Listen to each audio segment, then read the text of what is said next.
Hello friends, तो कैसे हैं आप सभी। स्वागत है आपका दृष्टि मेंटरशिप प्रोग्राम इंटीग्रेटेड 2025 के डेली टेस्ट नंबर 10 में।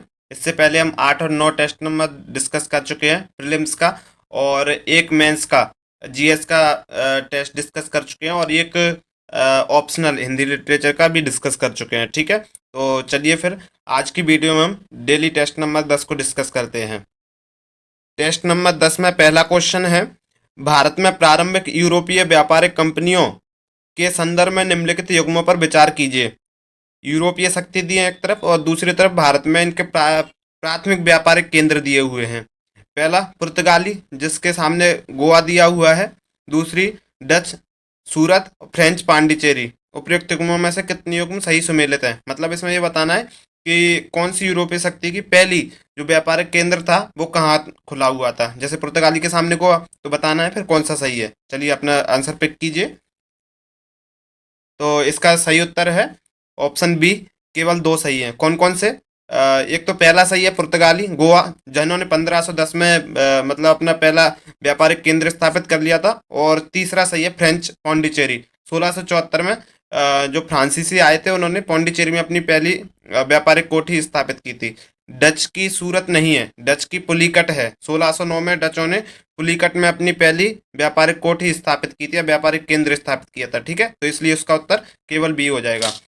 नेक्स्ट क्वेश्चन है, निम्नलिखित कथनों पर विचार कीजिए। कथन एक, पुर्तगाली भारत में स्थायी व्यापार केंद्र स्थापित करने वाले पहले यूरोपीय थे। कथन दो, उन्होंने मुख्य रूप से कोरोमंडल तट से मसाला व्यापार को नियंत्रित करने पर ध्यान केंद्रित किया। उपयुक्त कथनों के संबंध में निम्नलिखित में से कौन सा सही है। ऑप्शन ए, कथन एक और दो दोनों सही हैं तथा कथन दो कथन एक की व्याख्या करता है। ऑप्शन बी, कथन एक और दो दोनों सही हैं किंतु कथन दो कथन एक की व्याख्या नहीं करता है।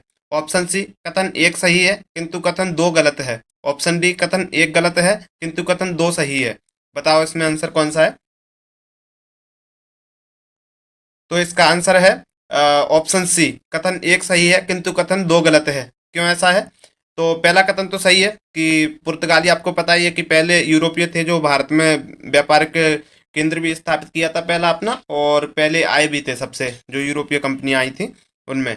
दूसरा क्यों गलत है? दूसरा लिखा हुआ है उन्होंने मुख्य रूप से कोरोमंडल तट पर मसाला व्यापार को नियंत्रित करने पर ध्यान केंद्रित किया था। नहीं, उन्होंने कोरोमंडल तट पर नहीं किया था, उन्होंने किया था मालाबार तट पर, केरल के मालाबार तट पर। ठीक है, कोरोमंडल तट पर किसने किया था? फ्रांसीसियों ने। ओके, तो इसलिए दूसरा कथन गलत है। ठीक है, अगला क्वेश्चन देखते हैं। अगला क्वेश्चन है, भारत में यूरोपीय अन्वेषण के संबंध में निम्नलिखित में से कौन सी घटना सबसे पहले घटित हुई। ऑप्शन ए, पुलिकट में पहली डच फैक्ट्री की स्थापना। ऑप्शन बी, जहांगीर भारत में मुगल सिंहासन पर बैठा। ऑप्शन सी, सूरत में अंग्रेजी ईस्ट इंडिया कंपनी की पहली फैक्ट्री की स्थापना। और ऑप्शन डी, पांडिचेरी में पहली फ्रेंच फैक्ट्री की स्थापना। बताइए इसका आंसर क्या है। तो इसका उत्तर है ऑप्शन बी, जहांगीर भारत में मुगल सिंहासन पर बैठा। ठीक है, ये क्रोनोलॉजी का क्वेश्चन है। ऑप्शन ए इसलिए सही नहीं है क्योंकि पुलिकट में पहली डच फैक्ट्री कब स्थापित हुई थी? 1609 में। और जहांगीर भारत में मुगल सिंहासन पर कब बैठा? 1605 में। तीसरा, सूरत में अंग्रेजी ईस्ट इंडिया कंपनी की पहली फैक्ट्री कब स्थापित हुई? 1612 में। ठीक है, और डी, पांडिचेरी में पहली फ्रेंच फैक्ट्री कब? 1674 में। इसलिए ऑप्शन बी सही है। ठीक है, अगला क्वेश्चन देखते हैं। अगला क्वेश्चन है, वॉरेन हेस्टिंग्स के बारे में निम्नलिखित कथनों पर विचार कीजिए। ऑप्शन पॉइंट वन, वह बंगाल के प्रथम गवर्नर जनरल थे। पॉइंट टू, उन्होंने वर्ष 1774 में कलकत्ता में सुप्रीम कोर्ट की स्थापना की। पॉइंट तीन, उन्होंने वर्ष 1773 का रेगुलेटिंग एक्ट प्रस्तुत किया। ओके, बताना है उपयुक्त में से कौन से कथन सही है। ए, केवल एक और दो। बी, केवल एक और तीन। सी, केवल दो और तीन। डी, एक दो और तीन। बताओ अपना आंसर। तो इसका आंसर है ए, केवल एक और दो। क्यों? तो ये देखिए, जैसे यहाँ पर लिखा हुआ है वह बंगाल के प्रथम गवर्नर जनरल थे। बिल्कुल सही बात है, 1773 में पहले बंगाल के गवर्नर जनरल नियुक्त किए गए थे। दूसरा, उन्होंने वर्ष 1774 में कलकत्ता में सुप्रीम कोर्ट की स्थापना की। बिल्कुल सही है, 1774 में की थी। और तीसरा, उन्होंने वर्ष 1773 में रेगुलेटिंग एक्ट उन्होंने नहीं किया रेगुलेटिंग एक्ट प्रस्तुत, ब्रिटिश संसद ने किया था ये रेगुलेटिंग एक्ट प्रस्तुत। इसलिए ऑप्शन तीन गलत है। ओके। नेक्स्ट क्वेश्चन देखते हैं। नेक्स्ट क्वेश्चन है लॉर्ड कॉर्नवालिस के संदर्भ में निम्नलिखित कथनों पर विचार कीजिए। पॉइंट वन, उन्होंने बंगाल में भू राजस्व के स्थायी बंदोबस्त की शुरुआत करने के लिए जाना जाता है। पॉइंट टू, उन्होंने सैन्य विजय के माध्यम से ब्रिटिश क्षेत्रों का काफी विस्तार किया। पॉइंट थ्री, उन्हें अक्सर भारत में सिविल सेवाओं का जनक कहा जाता है। उपयुक्त में से कौन सा से कथन सही है? ठीक है, ऑप्शन ए केवल एक और दो, ऑप्शन बी केवल एक और तीन, ऑप्शन सी केवल दो और तीन, ऑप्शन डी एक दो और तीन। बताइए अपना आंसर।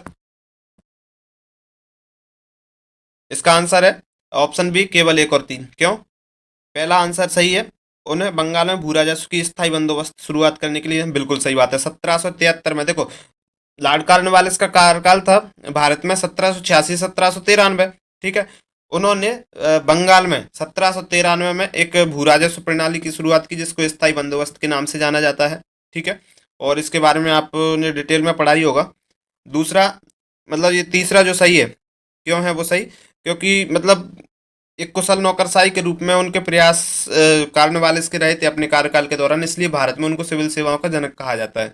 दूसरा इसलिए सही नहीं है क्योंकि उनका सैन्य विजय के माध्यम से ब्रिटिश क्षेत्रों पर काफी विस्तार किया, ऐसा नहीं है। उनका जो कार्यकाल था बेसिकली वो सुधारों के लिए, जो प्रशासनिक सुधार हैं उसके लिए जाना जाता है, ना कि सैन्य विजयों के लिए। ठीक है, उन्होंने ऐसे कोई बहुत बड़े युद्ध नहीं लड़े थे उनके शासनकाल में, तो इसलिए उनका शासनकाल वो है प्रशासनिक सुधारों के लिए जाना जाता है, इसलिए दूसरा कथन गलत है। ठीक है, चलिए अगला क्वेश्चन देखते हैं।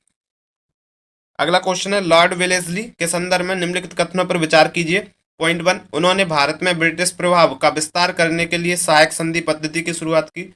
पॉइंट टू, उनके कार्यकाल के दौरान मराठा साम्राज्य पूरी तरह से ब्रिटिश नियंत्रण में आ गया। पॉइंट थ्री, उन्होंने ब्रिटिश अधिकारियों को प्रशिक्षित करने के लिए कलकत्ता में फोर्ट विलियम कॉलेज की स्थापना की। इसमें बताना है कि कौन से कथन सही है। ऑप्शन ए केवल एक और दो, ऑप्शन बी केवल एक और तीन, ऑप्शन सी केवल दो और तीन, ऑप्शन डी एक दो और तीन। बताइए अपना आंसर। तो इसका आंसर है ऑप्शन बी केवल एक और तीन। पहला सही है क्योंकि सहायक संधि की शुरुआत की थी। इनका कार्यकाल जो था वो 1798 से 1805 तक था। ठीक है, और इसलिए जो सहायक संधि की शुरुआत है वो इन्हीं के शासनकाल में ही हुई। और दूसरा कथन सही नहीं है क्योंकि मराठा साम्राज्य पूरी तरह से इनके शासनकाल में नहीं आया था। इस समय तो ये लड़ रहे थे, मराठा साम्राज्य जो ब्रिटिश सरकार थी वो लड़ रहे थे, और इनके शासनकाल यानी लॉर्ड विलेस्ली के शासनकाल के बाद जरूर मराठा साम्राज्य ब्रिटिश शासन के पूर्ण नियंत्रण में आ गया था। तीसरा सही है, और उन्होंने ब्रिटिश अधिकारियों को प्रशिक्षित करने के लिए कलकत्ता फोर्ट विलियम कॉलेज की स्थापना की। बिल्कुल स्थापना की थी 1800 में। ठीक है, सन 1800 में वेलेस्ली ने कलकत्ता फोर्ट विलियम कॉलेज की स्थापना की थी। अगला क्वेश्चन देखते हैं। अगला क्वेश्चन है ब्रह्म समाज के संदर्भ में निम्नलिखित में से निम्नलिखित कथनों पर विचार कीजिए। पॉइंट वन, इसकी स्थापना राजा राममोहन राय ने 1828 में की थी। पॉइंट टू, इसने मूर्ति पूजा का विरोध किया और एकेश्वरवाद को बढ़ावा दिया। पॉइंट थ्री, इस आंदोलन ने विधवा पुनर्विवाह और महिला शिक्षा की वकालत की। सही बताने हैं कौन से सही है। ऑप्शन ए केवल एक और दो, ऑप्शन बी केवल दो और तीन, ऑप्शन सी एक और तीन, ऑप्शन डी एक दो और तीन। बताओ इसका आंसर क्या है। तो इसका आंसर है डी, सभी विकल्प सही है, मतलब सभी ऑप्शन सही है, पॉइंट सही है। ठीक है, एक दो और तीन। कैसे सही है? इसकी स्थापना राजा राममोहन राय ने 1828 में, बिल्कुल सही है। ठीक है, सामाजिक धार्मिक सुधार आंदोलन था एक बेसिकली। ओके, और दूसरा इसलिए सही है क्योंकि मूर्ति पूजा का विरोध इन्होंने किया था, एकेश्वरवाद का इन्होंने समर्थन किया था। ठीक है, विधवा पुनर्विवाह का इन्होंने समर्थन किया था। ठीक है, इसलिए सही है। तीसरा लिखा है कि इस आंदोलन में विधवा पुनर्विवाह और महिला शिक्षा की वकालत, बिल्कुल सही बात है क्योंकि ये सुधार आंदोलन था, धार्मिक सामाजिक सुधार आंदोलन था, तो ऐसे जो अगर वकालत करिए तो बिल्कुल सही है ऐसा आंसर। ठीक है, तो चलिए अगला क्वेश्चन देखते हैं। अगला क्वेश्चन है यंग बंगाल आंदोलन के संदर्भ में निम्नलिखित कथनों पर विचार कीजिए। पॉइंट वन, यह मुख्यतः बंगाल में मुस्लिम समुदाय के बीच एक सुधार आंदोलन था। पॉइंट टू, इस आंदोलन ने तर्कसंगत सोच स्वतंत्रता और विचार की स्वतंत्रता को बढ़ावा दिया। उपयुक्त में से कौन सा ऐसे कथन सही है अथवा है? ऑप्शन ए केवल एक, ऑप्शन बी केवल दो, ऑप्शन सी एक और दो दोनों, और ऑप्शन डी ना तो एक और ना ही दो। बताओ इसका जल्दी से आंसर अब।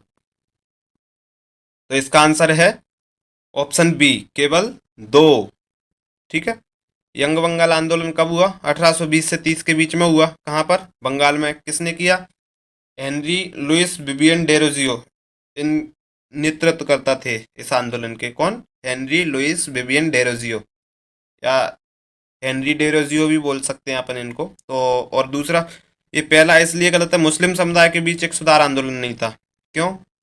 क्योंकि ये बौद्धिक आंदोलन था, यानी कि सुधारवादी बौद्धिक आंदोलन था, इंटेलेक्चुअल था, सुधारवादी था, मुस्लिम समुदाय के बीच नहीं था। ठीक है, ऑप्शन दूसरा सही है, क्योंकि पारंपरिक मानदंडों और धार्मिक रूढ़िवादिता को चुनौती देते हुए इस आंदोलन ने तर्कवाद, स्वतंत्रता और विचार जैसी स्वतंत्रता पर जोर दिया था। ओके, तो चलिए अगला क्वेश्चन देखते हैं। अगला क्वेश्चन है, कोल विद्रोह 1831 में हुआ था, मुख्यतः निम्नलिखित की प्रतिक्रिया थी। ऑप्शन ए, कोल क्षेत्र में ब्रिटिश विलय की नीतियां। ऑप्शन बी, साहूकारों और जमींदारों की शोषणकारी प्रथाएं। ऑप्शन सी, ईसाई मिशनरियों द्वारा धर्मांतरण का प्रयास। और ऑप्शन डी, ब्रिटिश अधिकारियों द्वारा जबरन श्रम मांगे। बताइए इसका आंसर जल्दी जल्दी। इसका आंसर है बी, साहूकारों और जमींदारों की शोषणकारी प्रथाएं। क्यों इसका ये, तो ये तो आपको पता है कि कोल विद्रोह 1831 में हुआ था, क्योंकि ये तो क्वेश्चन में ही दिया हुआ है। ठीक है, लेकिन कहाँ हुआ था ये, तो ये हुआ था जो छोटा नागपुर क्षेत्र है ना, झारखंड का वर्तमान, उस क्षेत्र में एक आदिवासी विद्रोह था। ओके, और आदिवासी विद्रोह था, तो इन्होंने क्या किया था कि जो ब्रिटिश अधिकारी थे वो दमनकारी प्रथाएं चला रहे थे, तो उनके प्रति जो साहूकार और जमींदार थे, तो उन्होंने ब्रिटिश अधिकारियों को चैलेंज दे दिया कि भाई आप ये जो अपनी प्रथाएं हैं ना, शोषणकारी प्रथाएं, या तो इनको बंद कीजिए, नहीं तो हम नेतृत्व मतलब आंदोलन चलाएंगे। तो उन्होंने आंदोलन चलाया, उन्होंने बंद तो नहीं की थी, लेकिन आंदोलन चलाया। बाद में हालांकि आंदोलन दबा दिया गया, और इसके जो नेता थे वो बुद्धू भगत थे। ठीक है, तो चलिए अगला क्वेश्चन देखते हैं। अगला क्वेश्चन है, अहोम विद्रोह 1828 के संदर्भ में निम्नलिखित कथनों पर विचार कीजिए। पॉइंट वन, यह विद्रोह असम को हड़पने के लिए ब्रिटिश प्रयास के कारण शुरू हुआ था। ऑप्शन टू, पॉइंट टू, इसका नेतृत्व अहोम राजकुमार गोमधर कोंबर ने किया था। कौन से सही है? केवल एक, केवल दो, केवल एक और दो, दोनों, ना तो एक और ना ही दो। बताओ इसका आंसर क्या है? तो इसका आंसर है सी, दोनों ही सही है। ठीक है, दोनों ही सही है। 1828 में विद्रोह हुआ था। ठीक है, ब्रिटिश विस्तारवादी नीतियों के विरुद्ध एक विद्रोह था। ओके, और इस विद्रोह का नेतृत्व तो पता है कि राजकुमार गोमधर कोम्बर ने किया था। साथ में ही धनंजय बोरगोहेन और एक जगन्नाथ धेकियाल फुकुन जैसे अन्य नेता थे, उन्होंने भी मतलब कोम्बर का साथ दिया था। ठीक है, तो इसलिए दोनों आंसर मतलब दोनों ऑप्शन सही हैं। ओके, अगला क्वेश्चन देखते हैं। अगला क्वेश्चन है, 19वीं सदी के प्रारंभ में पागलपंथी आंदोलन क्या था? ऑप्शन ए, छोटा नागपुर क्षेत्र में आदिवासी विद्रोह। ऑप्शन बी, बंगाल में धार्मिक नेताओं के नेतृत्व में किसान आंदोलन। ऑप्शन सी, ब्रिटिश शोषण के विरुद्ध भीलों द्वारा नेतृत्व किया गया एक आदिवासी विद्रोह। ऑप्शन डी, मराठा क्षेत्र में एक धार्मिक पुनरुत्थानवादी आंदोलन। बताओ इसका आंसर क्या है? तो इसका आंसर है ऑप्शन बी, बंगाल में धार्मिक नेताओं के नेतृत्व में किसान आंदोलन। ओके, तो इसकी शुरुआत जो है पागलपंथी आंदोलन की, ये सामाजिक धार्मिक आंदोलन था जिसकी शुरुआत 19वीं शताब्दी में ही हुई। ठीक है, और इसका नेतृत्व करमशाह और उनके बेटे टीपू ने किया था। ठीक है, ये रहस्यवादी संप्रदाय से संबंधित थे और अपनी पारंपरिक धार्मिक प्रथाओं के लिए जाने जाते थे। ओके, तो अगला क्वेश्चन देखते हैं।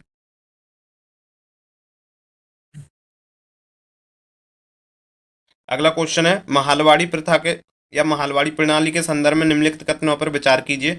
पॉइंट वन, इसका उद्देश्य गांव के लिए एक निश्चित राजस्व दर स्थापित करना था जो अपरिवर्तित रहेगी।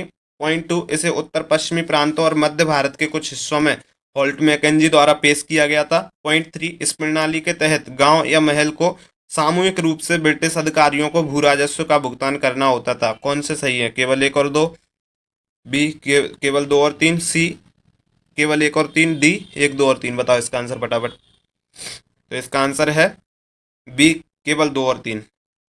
ओके, क्यों? महालवाड़ी जो प्रणाली थी वो 1822 में होल्ट मैकेंजी द्वारा जो उत्तर पश्चिमी सीमा प्रांतों में शुरू की गई थी। ये तो ठीक है, यानी कि दूसरा सही हो गया। और उद्देश्य भी इसका सही है कि मतलब गांव या महल को सामूहिक रूप से ब्रिटिश अधिकारियों को भू राजस्व देना होता था। तीसरा भी सही है। पहला, पहला क्यों सही नहीं है? इसका उद्देश्य गांव के लिए एक निश्चित राजस्व दर स्थापित करना था जो अपरिवर्तित रहेगी। ऐसा नहीं है, स्थायी बंदोबस्त के विपरीत, मतलब स्थायी बंदोबस्त में एक बार अगर स्थिर हो गई थी दर तो फिर मतलब परिवर्तित नहीं होती थी। महालवाड़ी में ऐसा नहीं था। महालवाड़ी में राजस्व दर निर्धारित की जाती थी, लेकिन आवधिक तौर पर, और उसका पुनर्मूल्यांकन हो जाया करता था, ठीक है, और उसकी अनुमति भी थी, इसलिए पहला ऑप्शन सही नहीं है। ओके, ठीक है। तो अगला क्वेश्चन देखते हैं।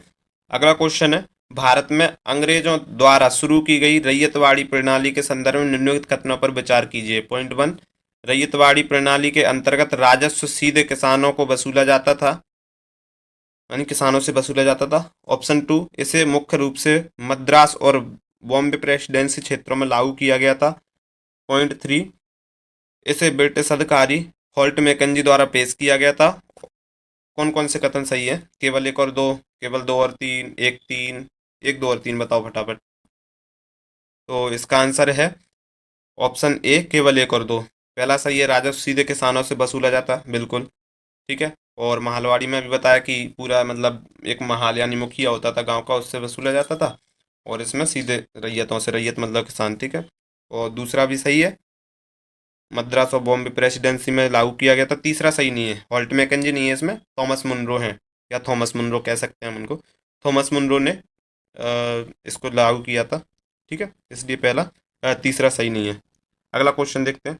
अगला क्वेश्चन है, एंग्लो नेपाल युद्ध के संबंध में निम्नलिखित कथनों पर विचार कीजिए। पॉइंट वन, युद्ध का मुख्य कारण ब्रिटिश ईस्ट इंडिया कंपनी और नेपाल साम्राज्य के बीच क्षेत्रीय विवाद था। पॉइंट टू, 1816 में यान्दूब या आंडबू की संधि पर हस्ताक्षर के साथ युद्ध समाप्त हो गया। पॉइंट थ्री, नेपाल साम्राज्य को संपूर्ण तराई क्षेत्र पर संप्रभुता बनाए रखने की अनुमति दी गई। उपयुक्त में से कौन सा ऐसे कथन सही है? ऑप्शन ए, केवल एक, ऑप्शन बी, केवल एक और दो, ऑप्शन सी, केवल दो और तीन, ऑप्शन डी, एक दो और तीन। बताइए इसका उत्तर। तो इसका उत्तर है ऑप्शन ए, केवल एक। पहला तो सही है, British east India company Nepal के बीच क्षेत्रीय विवाद था, बिल्कुल सही। 1816 में यान्दूब की संधि, यान्दूब की संधि नहीं थी, ये सुगौली की संधि के साथ में युद्ध समाप्त हुआ था, इसलिए दूसरा सही नहीं है, ठीक है। और तीसरा सही नहीं है क्योंकि नेपाल का तराई क्षेत्र का एक हिस्सा बरकरार रखा गया था, ठीक है, यानी कि नेपाल को पूरी तरह से तराई क्षेत्र पर संप्रभुता नहीं दी गई थी। ओके, तो इसलिए दूसरा और तीसरा सही नहीं है। अगला क्वेश्चन देखते हैं। अगला क्वेश्चन है, लॉर्ड मैकाले के शिक्षा पर मिनट, यानी Lord Macaulay's minute of education on on education 1835 के संदर्भ में निम्नलिखित कथनों पर विचार कीजिए। पॉइंट वन, इसमें अंग्रेजी शिक्षित भारतीयों का एक वर्ग बनाने की आवश्यकता पर जोर दिया गया जो प्रशासन में सहायता कर सके। पॉइंट टू, मैकाले ने अधिकांश भारतीय स्कूलों में अंग्रेजी की अपेक्षा स्थानीय भाषाओं को बढ़ावा देने का समर्थन किया। पॉइंट थ्री, उनकी सिफारिशों ने भारतीय शिक्षा में अंग्रेजी को शिक्षण का माध्यम बनाने की नींव रखी। उपयुक्त में से कौन से कथन सत्य हैं? ऑप्शन ए, केवल एक और दो, ऑप्शन बी, केवल एक और तीन, ऑप्शन सी, एक दो और ऑप्शन सी, केवल दो और तीन, ऑप्शन डी, एक दो और तीन। बताओ इसका उत्तर जल्दी जल्दी। तो इसका उत्तर है ऑप्शन बी, केवल एक और तीन, ठीक है। पहला सही है और तीसरा सही है। दूसरा क्यों सही नहीं है? क्योंकि मैकाले ने स्थानीय भाषाओं को बढ़ावा देने का समर्थन नहीं किया था। मैकाले ने अंग्रेजी भाषा को बढ़ावा देने का समर्थन किया था। ओके, तो इसलिए इसका उत्तर क्या हुआ? केवल एक और तीन। अगला क्वेश्चन देखते हैं। अगला क्वेश्चन है, निम्नलिखित देशों पर विचार कीजिए। Belarus, Turkmenistan, Tajikistan, Uzbekistan, Mongolia. उपयुक्त में से कौन से देश संघाई सहयोग संगठन यानी संघाई कोऑपरेशन ऑर्गेनाइजेशन के सदस्य हैं? ऑप्शन ए, एक दो और चार, ऑप्शन बी, एक तीन और चार, ऑप्शन सी, केवल दो और चार, ऑप्शन सी, केवल तीन और पाँच। बताइए इसका उत्तर। ये करंट अफेयर के क्वेश्चन है, अब पाँच, तो फटाफट पांच क्वेश्चन करंट अफेयर के भी हम देख लेते हैं। तो इसका उत्तर है ऑप्शन बी, केवल एक, तीन और चार। कौन कौन से? एक, तीन और चार। बेलारूस, ताजिकिस्तान और उज्बेकिस्तान। मंगोलिया और तुर्कमेनिस्तान संघाई सहयोग कोऑपरेशन ऑर्गेनाइजेशन के सदस्य नहीं है, ठीक है। ये चर्चा में क्यों है? क्योंकि हाल ही में एससीओ की बैठक हुई, कहाँ पर? तो ये हुई कजाकिस्तान के अस्ताना में, ठीक है, जहाँ पर मतलब जो बेलारूस है वो अभी लेटेस्ट इसका सदस्य बना है, 10वां सदस्य, तो इसलिए ये चर्चा में है। ओके, और इसके पहले 9 सदस्य कौन थे? तो भारत, ईरान, कजाकिस्तान, चीन, किर्गिस्तान, पाकिस्तान, रूस, ताजिकिस्तान और उज्बेकिस्तान इसके पुराने मेंबर थे, और बेलारूस को हाल ही में इसका 10वां सदस्य बनाया गया है। और इसकी बैठक कहाँ हुई? कजाकिस्तान के अस्ताना में, ध्यान रखना। ठीक है। और इसकी स्थापना तो शायद पता होगा आपको कि 2001 में इसकी स्थापना हुई थी। ठीक है। चलिए अगला क्वेश्चन देखते हैं। अगला क्वेश्चन है, भारत प्रशांत द्वीप समूह सहयोग मंच यानी फिफिक के संदर्भ में निम्नलिखित कथनों पर विचार कीजिए। पॉइंट 1, इसे भारतीय प्रधानमंत्री द्वारा 2014 में लॉन्च किया गया था। पॉइंट 2, इसमें दक्षिण प्रशांत महासागर में स्थित सभी द्वीप देश शामिल हैं। उपयुक्त में से कौन से सही है? केवल एक, केवल दो, एक दो दोनों, ना तो एक ना ही दो। अब तो बता ही दो इसका आंसर। तो इसका आंसर है ऑप्शन ए, केवल एक। कैसे? तो फिपिक के बारे में पहला ऑप्शन इसलिए सही है क्योंकि फिपिक का शुभारंभ नवंबर 2014 में प्रधानमंत्री नरेंद्र मोदी ने फिजी यात्रा के दौरान किया था। ठीक है, इसलिए फिपिक में 14। फिपिक क्या है? तो एक मतलब जो लिखा है जैसे भारत प्रशांत द्वीप समूह सहयोग मंच, तो ये 14 द्वीपीय देशों का एक समूह है। ठीक है, जिसमें कुक आइलैंड वगैरह, फिजी, किरिबाती, मार्शल द्वीप, जो मतलब प्रशांत महासागर के, जो पूर्वी प्रशांत महासागर के द्वीप है ना मेनली, तो वो शामिल हैं।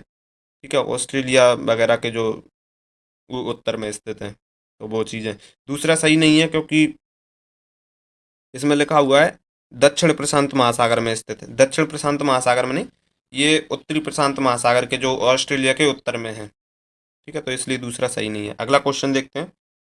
अगला क्वेश्चन है, हाल ही में समाचारों में रहे मर्कोसुर समूह का मुख्य उद्देश्य क्या है?